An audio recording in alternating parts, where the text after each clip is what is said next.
12-ci dərsdə sizi salamlayıram və bugünkü məşğələdə biz markerlər və quruluş yaxud struktur rejimini nəzərdən keçirdəcəyik. Belə bir slayd yaratmışam. Onun üçün bu maketi seçmişəm. 2 obyektdə, yəni bir başlıqdır və 2 dənə doldurucudur. Birinci və ikinci. Yuxarıda görürsünüz avtomobillərin markalarıdır. Mercedes, BMW, Audi, Opel, Volkswagen və Porsche. Altında isə həmin markaların modelləridir. Markaları biz bölmə kimi götürəcəyik. Modellər isə alt bölmə kimi gedəcək. Burada mən nə etmək istəyirəm? Birinci doldurucuda biz hər iki doldurucuda biz siyahı yaradacağıq.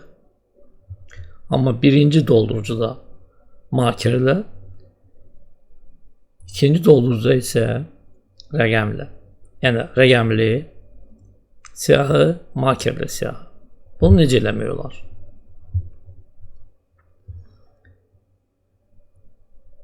Birinci variant.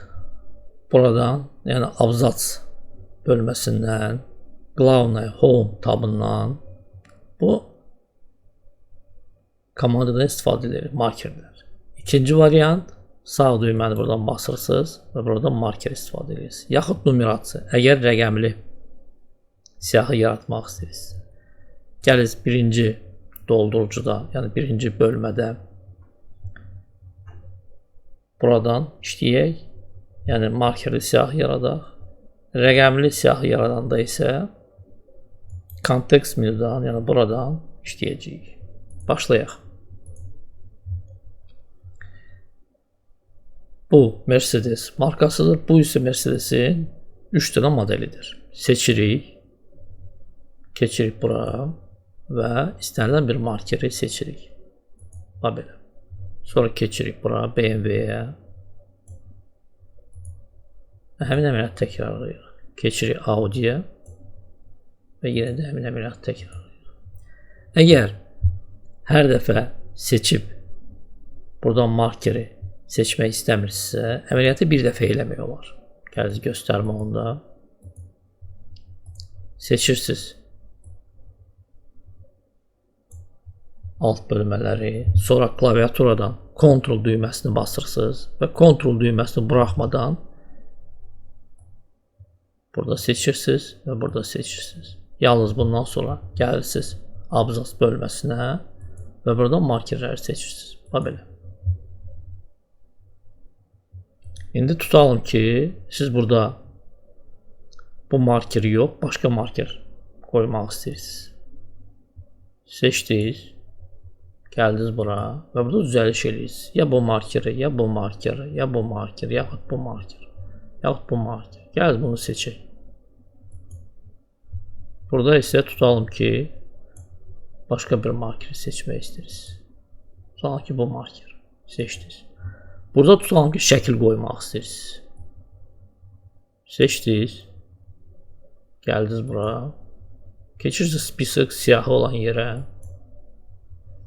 Və buradan görürsünüz, buradan da keçə bilərsiniz. Nömrəli siyahıya və buradan da qoya bilərsiniz. Keçirsiniz bura və burada rəngi seçirsiniz. Deyək ki, qırmızı rəng.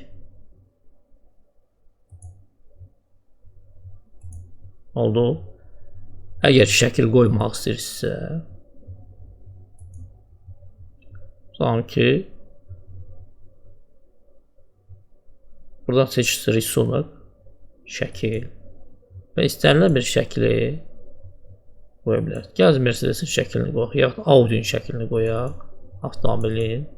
Bizdə burada Audi var, gəl bu şəkli götürək. Götürdük, stavit. Görürsünüz, Audi şəkli burada görsənir. İndi tutalım ki, bu alt bölmələri biraz sağa çəkmək istəyirsiniz. Fikir verirsiniz, şriftin ölçüsünə 22-dir. Qaraldırsınız. Ctrl düyməsini basıb bir də qaraldırsınız, bir də qaraldırsınız və klaviaturdan tab düyməsini basırsınız. Fikir ver, şrift azalır. 19. Biraz azal 16. Əgər tutalım ki bunu 22 eləmək istəyirsinizsə, gəlirsiniz bura. Buradan 22 eləyirsiniz. Görürsünüz burada indi 22 yoxdur. Ya 20 götürmək olar, yaxud 24 götürmək olar. Əgər 22 eləmək istəyirsinizsə, kursoru qoyursunuz bura. Və buradan 22 yığırsınız. Və enter düyməsini basırsınız. Bax belə, görürsünüz 22 oldu. Başlıqları dəyişmək istəyirsinizsə, seçdiniz, yağlı elədiniz və tutalım ki, qırmızı rəngdə elədiniz. İndi istəyirsiniz BMW-də elə olsun, Audi-də elə olsun. Qoyursunuz kursoru Mercedes-in üstünə, keçirsiniz bura, format bağımrasçı. Keçən dərslərdə bunu keçmişdik, əmrini. 2 dəfə basırsınız üstündən, gəlirsiniz BMW-nin üstündən belə və Audi-nin üstündən belə dartırsınız. Sonra bir dəfə də buradan basırsınız. Və belə düzəldirsiniz. Bu oldu bizdə markerli siyahı. İndi keçək bura ikinci doldurucuya və buradan nömrəli siyahı eləyirik. Eyni üsuldan istifadə edəcəyik. Gəlirsiniz başlıqları dəyişək, burada da qırmızı eləyək, yağlı eləyək, belə Opel, Volkswagen və Porsche. Bu belə götürdük. İndi buradan seçirik alt bölmələri, yəni modellərin adlarını.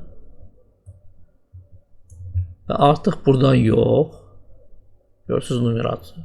Buradan eləyirik. Sağ düyməni basırıq muşkanın və buradan numerasiya.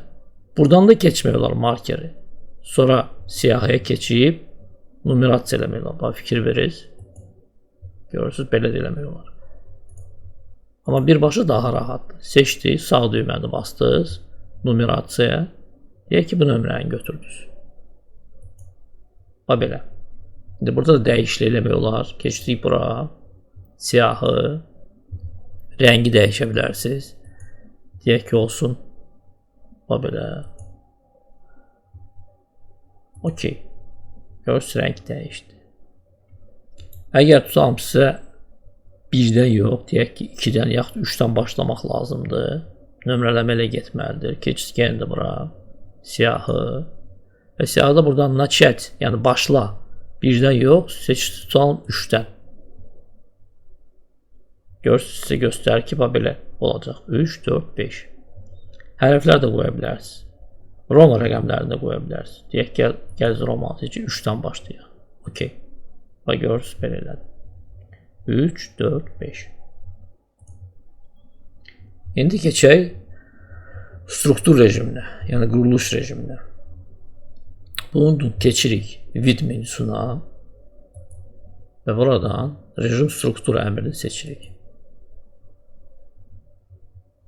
Əgər sizdə slaydların sayı çoxdursa və tez zamanda hansısa bir konkret məlumatı tapmaq lazımdırsa, struktur rejimi bunun üçün kömək edir. Görürsünüz, tutalım ki, mock avtomobili tapmaq istəyir. Belə, görürsünüz, mock avtomobili tapmaq çətindir. Düzdür, bir-bir gərək slaydlara basasınız. Amma struktur rejiminə keçən kimi, burada görürsünüz, orada yazılır mock. Basınız üstünə və mock avtomobili artıq burada görsənir. Görürsünüz.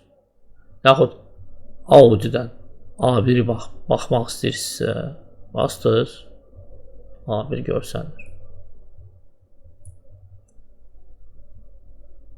Həmçinin burada keçən dərsdə dediyim, yerlərini də dəyişmək olar. Bax, apardınız, qoydunuz yerinə. Bax, belə. Adi rejimə qayıtmaq istəyirsinizsə, basırsınız обычный və həmin rejimə qayıdırsınız. Bax, belə. Bununla bugünkü dərsimiz yekunlaşır.